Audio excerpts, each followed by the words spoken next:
Hey guys, Insomnia here with some more AFK Arena. Today we're back on the pay to win account and we're looking at two unique things.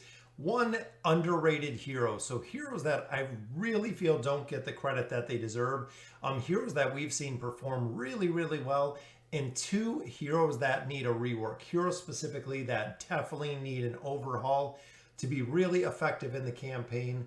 But they're just haven't seen it yet, haven't gotten it yet, haven't gotten the rework. So we'll go through it faction by faction. So looking at the Lightbearers faction, one hero definitely underrated is Rigby. We built Rigby on the Lightbearer account that I have. Rigby performs exceptionally well. I don't know if it's the anime, I don't know if it's the artwork for him, why a lot of players do not choose him, but overall his skill set is very strong. Furniture does really well. Signature item allows him to stun for an excessive amount of time. Very underrated Lightbearer hero. Well, the one that needs the rework, of course, is Oscar. Anyone who has built Oscar, even with furniture, even with signature items, underperforming overall. In the Abyssal Expedition, I have him completely built. Even with relics, he underperforms everybody at an ascended level. So I have a couple heroes that are even below ascended, and Oscar still underperforms them by a lot. He really needs a rework to be effective for the Lightbearer team. When you look at him compared to other Lightbearers, such as Cecilia, even other Ranger classes, he is probably dead last, possibly with Kaz.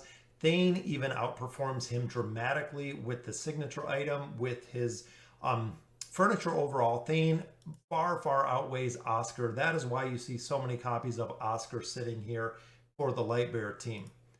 On the Maulers are always very tough. One of the heroes definitely needing a overwork or a rework is Entendre. I know this is one that is going to be coming. Entendre is either all in complete powerhouse or all out complete fail. If she faces burst heroes, she will die. If she faces casters, she will die. Even if she's backline, a majority of the time, she will die. But if by chance you can get her to survive, if you can get her skills up, if you can get her to scale, you can almost not kill her because of the regen that she carries herself, which makes her very powerful. Definitely in need of a rework. She just needs something to add to her survivability overall to make her a really effective hero. One of the underperforming or the overlooked heroes is K-Sauce. K-Sauce recently got a little bit of rework, which was in respect to his furniture bonuses. They changed up a little bit of the signature item. So very powerful, especially when he's coupled now with Scrag. Remember, Scrag's furniture bonus has the ability to not only allow you to do more damage, but it is also going to mitigate a lot of the damage as long as you're in the enemy side of the battlefield, which is very powerful. Also reworking his ultimate ability recently. His ultimate ability never was that good. Now a lot better. And remember, he is one of the only heroes that brings Life Leech to the team. Life Leech is an attribute that they really haven't done much with. I really wish they would do a little bit more with this. Maybe even tweak it, just making it a little bit stronger. But K-Sauce, definitely a hero that is overlooked by a lot of players. Not many people build him. He is similar to Entendre, meaning that he dies relatively early, but if you can get him to live, if you can get him to scale, if you can get him, especially if he is paired with all the Maulers, they'll get a large life leech ability that he brings to the Mauler team, making him, even though he's a warrior, somewhat of the support class with the life leech ability. So looking at the Wilders, who needs a rework here? Almas. Almas is in need of a rework. I have him completely maxed out on the Wilder account. We have him with a plus 30 signature item. We have him with furniture. Cannot get our tank. So remember, he is a tank. He is a tank. Cannot get the tank to live. Through fights in the front row, through fights in the back row, does not live at all. Even with this furniture, providing more healing, providing more shielding, even coupled with Namora providing, again, more healing, upping the heals. cannot get Almas to live through anything, absolutely anything. One of the heroes that I really think is kind of overlooked here is really Namora. Namora is the heal. So she is a healer, she is support, she is regen. Her primary abilities are healing. Wild Wonder is healing. Beguile is a crowd control. Beguile is the only reason why players use Namora, is the Beguile ability. They need her heal to be either stronger, they need more shielding, they need more heal over time, because this is a passive heal that she gets. She has Life Force, which is a heal. She has a primary, which is a heal. Yet, with 3 of her 4 abilities being healing, she is not the primary healer. Rowan is the primary healer. Silas is a primary healer, but she is not the primary healer, which again is kind of offsetting because of her abilities. With that said, overlooked is the Beguile ability. This is the big thing, the 9 of 9 furniture.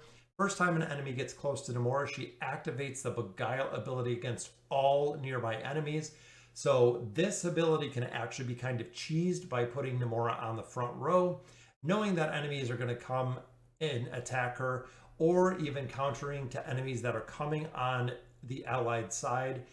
If you have a Cecilia, Cecilia will actually attack Namora. She will get the Beguile ability the second she goes and actually just take herself right back to the enemy side. It's actually pretty funny to watch with the Beguile ability, but Namora does take a very, very big investment to actually get the furniture to the 9 piece. And of course, with 3 of the heals, it needs an adjustment. It helps if you can get the heal off.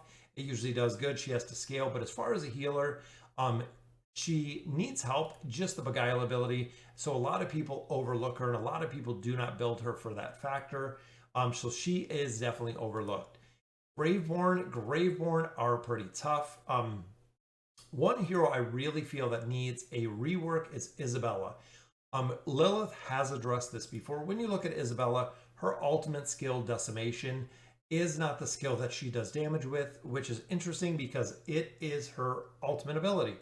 So ultimate abilities, when you look at her compared to other casters, look at Belinda with her ult. Look at Sophia with her ult. Look at Ainz with the ult. All of them do massive, massive damage with the ultimate abilities. Isabella does not do massive damage with the ability.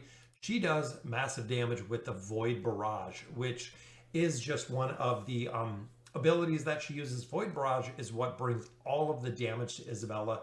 So a lot of players will take ult off, allowing her not to ult because they don't want her to ult. It is a waste of time. But so she can cast the Void Barrage, which does a ton of damage, making essentially Isabella's ultimate ability absolutely worthless. And most people don't even use it when you're in combat a little bit further because you do more damage with Void Barrage. So she is definitely in need of a rework. One hero that I think a lot of players overlook is Torn. We've been working on Torn. I've built Torn on the Graveborn account. He is tank and tank. He is a strength hero, but the big thing with him is this. So if you get Torn to scale, especially with the plus 30 signature item, the plus 30 signature item will give him a life leech ability. So with his shield able to mitigate 28% of his max health, which lasts 10 seconds every time he loses 40% of his health. Between that, pretty much that and the life leech. So if he forms his Bone Whip 3 times, he will get a life leech ability for the rest of battle, making it near impossible to kill Torn with the life leech ability. And with the shields that he gets, he can decimate entire teams. In addition, he has a heal reduction, which a lot of heroes do not have a heal reduction. It does damage with his bone spikes when they're on the battlefield. They will subsequently lose 3% of their max health, so it does damage over time. Bone Prison, he comes with a haste reduction. Haste reduction we've only seen from newer heroes, which is very, very interesting. The Seething Death is another one. AoE damage with the final attack leeching 25% from the health. So there is another heal ability, that the Seething Death that he has, and that absorption where he can heal himself. So a tank that has CC, a tank that can do damage, very, very powerful aspect that is overlooked from Tauren. As far as the Celestials, a lot of people kind of overlook Flora. Flora is a hero. If you guys have fought her in the Abyssal Expedition, if you guys have fought her pretty much in any of the Peaks of Time, Flora will decimate your teams very, very quickly, especially when she's paired with Orthos, if she's paired with Thorin, if she's paired with Taylene, she will decimate your teams. A lot of players, because she is a Celestial, don't focus on building her. They focus on Aziz, they focus on Athalia, but Flora is a hero you definitely need to build. What I would like to see reworked here, kind of interesting, but Zafriel, I don't really have one to be reworked. Zafriel I haven't really used. I know Wukong PvP, Orthos PvP, as well as some of the campaigns, so I don't have enough of these heroes yet. Zafriel I definitely want to try. In the Hypogeans, Khazard. Khazard is a hero that I think needs to be reworked or at least looked at again.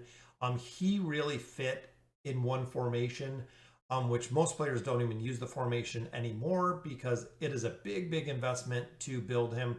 Very powerful mage, very powerful control, so he can CC a lot of the targets, but they have him as a complete glass cannon. He will die very, very easy. If he goes on the enemy side, he is done. If he gets CC'd, he is done.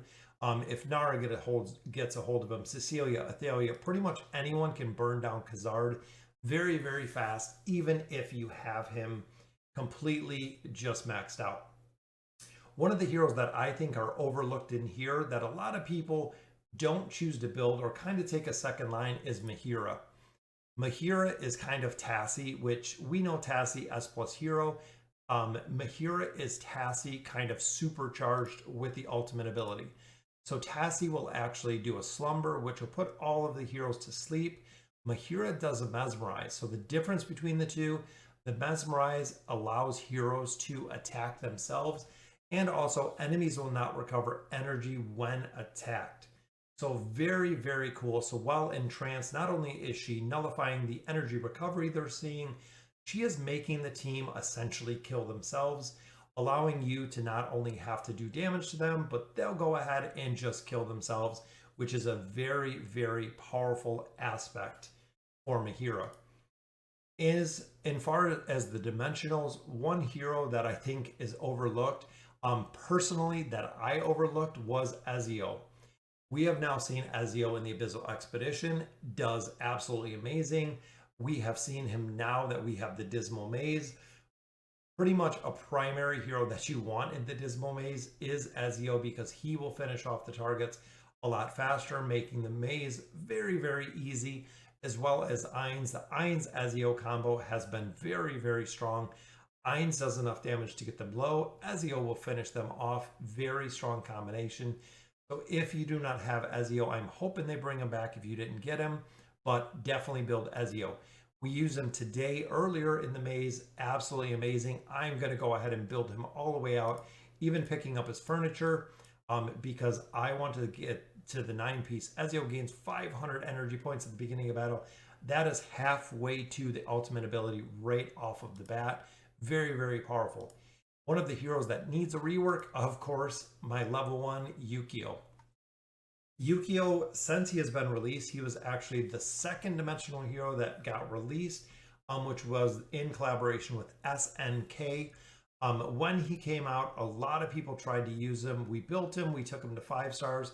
On my main account, I even took his signature item higher, but overall, he just doesn't perform very well, doesn't do the most damage, doesn't have much crowd control, dies relatively easy.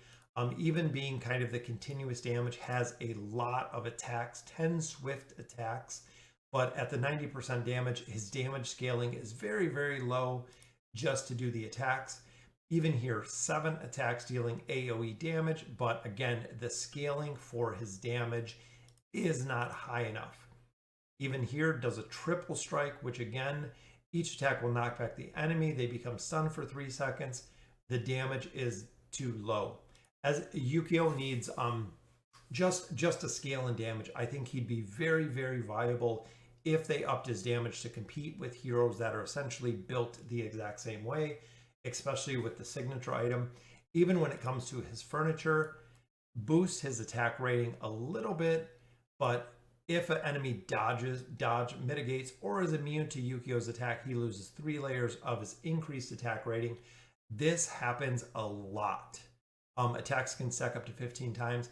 Even with furniture, he will start stacking his damage, which is increased by 6% each time he deals damage to an enemy, can be stacked up to, let's say, 15 times. If an enemy dodges, he loses 3 layers of his attack rating. It's very, very hard to get him to build to a maximum 15 times for his attack rating, which I think is kind of by design. But between being dodged or immune, a lot of heroes have immunity. A lot of heroes have very high dodge, especially when you're pushing farther into the campaign, making it very difficult for Yukio's overall ability to increase his damage, essentially. So Yukio definitely in need of a rework. So let me know in the comments what you guys think, who you would like to see reworked. Couple heroes really underutilized within the factions themselves.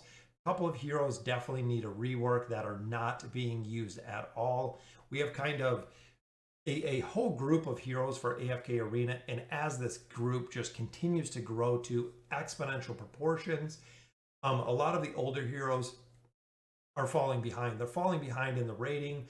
They're falling behind in the utility. A lot of players that have them are not building them, or we're seeing new players that do not build any of the heroes that we had before. So again, let me know in the comments what you guys think. Let me know if there's any heroes that I forgot on here that you would like to see reworked. And as always, thank you guys for watching.